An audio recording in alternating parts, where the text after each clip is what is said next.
তুই আবার মুখে আই ডোন্ট হ্যাভ টাইম ফুটাচ্ছিস। কি ভাবছিস? হ্যাঁ, 2-4টা ইংরেজি বলবি আর নিজেকে শিক্ষিত দাবি করবি? ছি ছি ছি, কি পোশাক!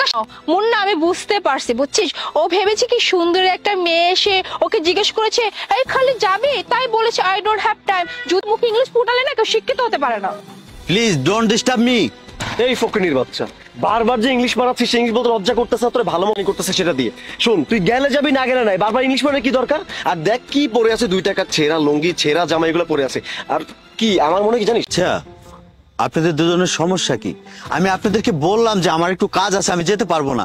আপনারা অন্য রিক্সা দেখেন না। আপনারা আমার হাতে কাজ আছে, আমি যেতে পারবো না, আপনারা অন্য রিক্সায়। তুই কি ভাবছিস? হ্যাঁ, আমি তোর রিক্সা যাওয়ার জন্য পড়ে আছে নাকি? ছোট লোক জানি কোথা কর, মুখে ইংরেজি বলে আবার বই, আর মুখে 2-4টা ইংলিশ ফুটালে না কেউ শিক্ষিত হতে পারে। শিক্ষিত হওয়ার জন্য একটা লেভেল লাগে, যে লেভেলে তুই নাই। এই চল তো, চল। আর কোনো পড়াশোনা হবে না। আর বলবি না কেন? হ্যাঁ, গত 2 বছর ধরে ফেল করেই আসছি, তো করেই আসছি। কি করবো আমি বুঝতেছি না, কি এক্সাম দিব এবার আমি? আরে লাই জানে কি হবে। কি রে, কি করিস এখানে তোরা? আচ্ছা মন, তুই কি চোখে দেখতে পাচ্ছিস না আমরা এখানে আড্ডা দিচ্ছি? বুঝতে পারলি সামনেই এক্সাম, আর আমি কিছুই পারি না। এবার যদি এক্সামে আমি গড়লাম আরে গত 2 বছরের মতো, তাহলে বাবা কি বলছে জানিস? বাবা ডিরেক্টলি বলে দিছে ফেল করবে। এটা আমি খুব ভালো করে জানি, বিকজ আমি জানি না পরীক্ষা কি আসবে না আসবে। আমার কাছে তো কোনো নোটসই নাই। আরে তুই ওর কথা রাখতো, ও তো মেয়ে মানুষ, বিয়ে দিয়ে দিবে, আমি কি করব? মুনা ভার্সিটিতে আসলে সারাদিন ফোন নিয়ে পড়ে থাকে। আর তুই তো বছরে একবারও ভার্সিটিতে আসিস না, তাহলে পাস করবি কি? না মানে কারো কাছ থেকে যদি একটু নোটস কালেক্ট করে দিতে পারতি ভালো হতো, মানে অ্যাটলিস্ট আমি পাস তো করতাম। আর শোন, বলছি কি টাকা পয়সা না চিন্তা। ফেল করিস, তোর বাবার টাকা আছে তাই বলে কি টাকার অহংকার নিতে হবে? আর শোন, আমার একটা বন্ধু আছে অনেক ব্রিলিয়েন্ট স্টুডেন্ট, ও নিজে পড়ে, ওর সামনে টাকার কথা বলবি না, তাহলে কিন্তু নোটস গুলো দিবে না। আর নোটস যদি একবার নিতে পারি তাহলে তোরা দুজন ঠিক পাস করবি। কি বলি সিরিয়াসলি? মানে আমরা নিজে গিয়ে ওর কাছ থেকে আমরা নোটস গুলো নিয়ে আসবো। আচ্ছা ঠিক আছে, কালকে তোদের ওর কাছে নিয়ে যাব। এখন চল, ক্যাম্পাসে দেরি হয়ে যাচ্ছে। আয়, তোরে যখনই দেখি তখনই খালি পড়তেই দেখি। আমার বিশ্বাস তুই বিসিএসটা পেয়ে ছাড়বি। আসলে তুই তো জানিস আমার পড়া বাড়িতে গিয়ে পড়তে পারি না, পা দুইটা না খুব ব্যথা হয়ে যায়। তাই যখন যাত্রী থাকে না, এই সময়টুকে একটু পড়ালে, তাই মাঝপথে আর হাল ছাড়তে চাই না। দেখ, আমার মতো এরকম অনেক রিক্সাওয়ালার ছেলে আছে, অনেক কৃষকের ছেলে আছে, অনেক। জন্যই মামা তোরে আমার এত ভালো লাগে। এই যে তুই দিন রাত পরিশ্রম করে ফ্যামিলি চালাস, তারপর তুই নিজে পড়াশোনা করিস। আমার বিশ্বাস কি বন্ধু, ওরাও বিসিএস দেওয়ার জন্য প্রস্তুতি নিচ্ছে। তো ওদের না আমি বড় মুখ করে বলেছি তুই অনেক ভালো মনের মানুষ, তুই একজন ব্রিলিয়েন্ট স্টুডেন্ট। তো ওদের যদি তুই একটু, যে আমার দ্বারা কারো উপকার হোক, আর আমি যদি কারো উপকারে আসি এটা তো আমারও ভালো লাগবে। তুই ওকে নিয়ে আসিস, আমি দাগিয়ে দিব। আমার বাবা মায়ের টাকা পয়সার অভাব নাই, কিন্তু আমার কপালে বিসিএসটা নাই। মানে আমার মাথায় খেলো না, আমি কি করবো বল? তুই কিন্তু পড়াশোনা করবি।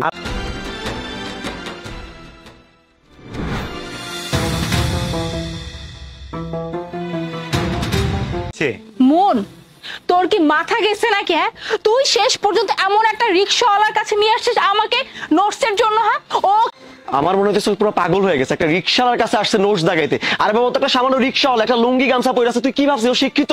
আমার মনে কি জানিস, ওই অনলাইন পড়ালেখাই জানে না। আরে ভাই তুই চুপ থাকতো, ও রিক্সা চালাতে কি হয়েছে? ও একজন ব্রিলিয়ান্ট স্টুডেন্ট। ও রিয়েলি ব্রিলিয়েন্ট স্টুডেন্ট? ফাপড় মার সাহেব খুব ভালো করে জানে যে ও একটা ছোট লোক, একটা রিক্সাওয়ালা। আরে মোনা, তুই আমার বন্ধুকে অপমান কেন করতেছিস? তোকে আমি আগেই বলেছি আমার বন্ধু রিক্সা কেন চলে জানিস? আমার বন্ধু রিক্সা না চালালে সে পড়াশোনা করতে পারবে না। তোদের মতো তো আমার বন্ধু বড় লোকের ছেলে না, যখন যা মন চায় তাই তোরা করিস। তো ওনাদেরকে কিছু বলে লাভ নেই, ওনারা আসলে বুঝবে না। কারণ হচ্ছে ওনারা মনে করে রিক্সাওয়ালা মানেই গরিব, রিক্সাওয়ালা লেপেলে আছে। তাদের কেউ রিক্সা চালায়, তাদের কেউ ফল বিক্রি করে, তাদের কেউ শ্রমিক। এগুলা কেন করে জানেন? পেটের দায়ে, জীবিকা নির্বাহ করার জন্য। বাবার টাকায় ফুর্তি করেন। আমার বাবার না অত টাকা পয়সা নেই, আমি গরিব মানুষ। আমার কোনো কিছু করতে হলে না নিজে কষ্ট করে ইনকাম করে।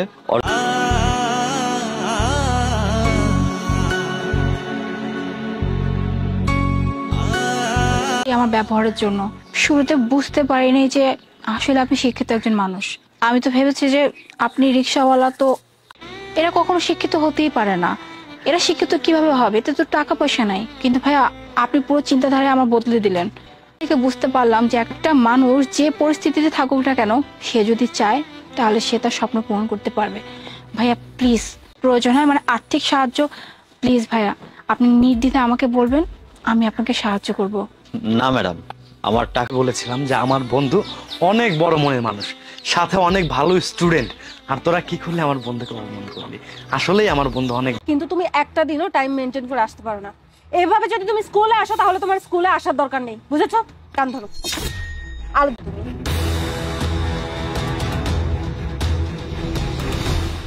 তো স্যার, এই স্কুলটা আপনার কাছে কেমন লাগছে? সব ওর কথা বলছেন? ও প্রত্যেকদিন লেট করে আসে, এই জন্য ম্যাম ওকে পানিশমেন্ট দিচ্ছে।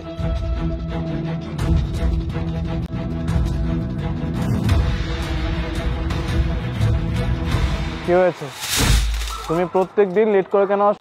আমার মা মানুষের বাসায় খাবার ডেলিভারি করে, কিন্তু আমার মার পা নষ্ট। আমার মা হাঁটতে পারে না, আর আমার স্কুলও 8টায়, এই জন্য আমার আসতে একটু দেরি হয়ে যায়। তোমার পা পিছলে পড়ে যাওয়ার পরে আমার মায়ের 2টা পা নষ্ট হয়ে যায়, এই জন্য বাবা আমার মা খোঁজ খবরও নেয় না। ও আচ্ছা, ঠিক আছে, তুমি কান ছাড়ো। না স্যার, ম্যাডাম। স্যার, আপনাকে তো বললাম ওই ছেলেটা মিথ্যা কথা বলছে। ও আপনাকে নতুন পেয়ে টুপি পরাচ্ছে স্যার। আসলে ও প্রত্যেকদিন মিথ্যা কথা কয়।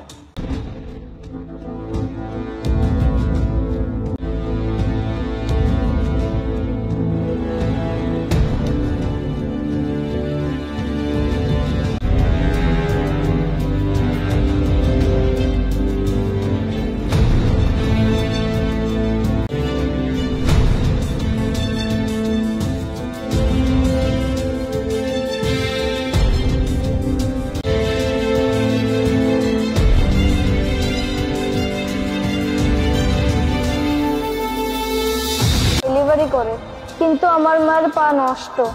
আমার মা হাঁটতে পারে না, এই কারণে আমি আমার মায়ের খাবারগুলো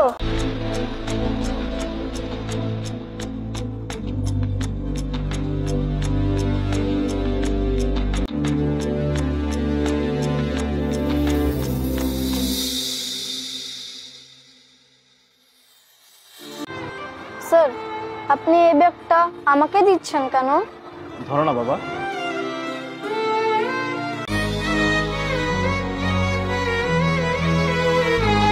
তুমি এই বয়সে যা করছো, অন্য 10টা বাচ্চা হয়তো এমনটা করতে পারে। ভালোবাসা, তাই না? অনেক বেশি কেয়ার করো, এটা অনেক ভালো। আর হ্যাঁ, আজকের পর থেকে তোমাকে স্কুলে কোনো টিচার আর দাঁড়াতে হবে না, ঠিক আছে? ভালোভাবে পড়াশোনা করো, আর মায়ের কিন্তু খেয়াল রাখবে। যাও।